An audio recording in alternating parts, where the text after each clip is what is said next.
Hello दोस्तों, स्वागत है आप सभी का हमारे YouTube channel everyday Bhojpuri updates में।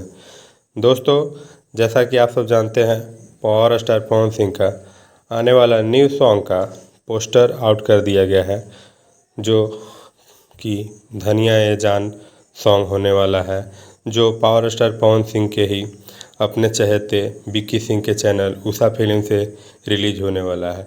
लिरिक्स की बात किया जाए तो उसमें विजय चौहान का लिरिक्स है। म्यूजिक की बात किया जाए तो विकास जादव हैं। दोस्तों, बहुत ही शानदार और देहाती फोक सॉन्ग होने वाला है, जो काफ़ी शानदार होगा, जो काफ़ी बवाल होगा।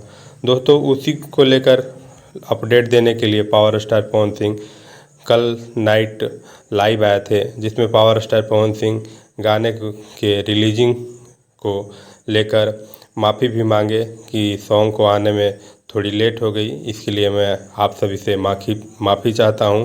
कुछ टेक्निकल इशू था, इसके चलते सॉन्ग रिलीज नहीं हो पा रहा था, लेकिन आज शाम तक सॉन्ग का टीजर रिलीज कर दिया जाएगा, जिसको आप सब अच्छे से प्यार दीजिए, आशीर्वाद दीजिए।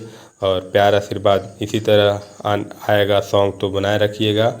और इसी के साथ पावर स्टार पवन सिंह ने बताया कि अब धमाका होते रहेगा और लगातार सॉन्ग रिलीज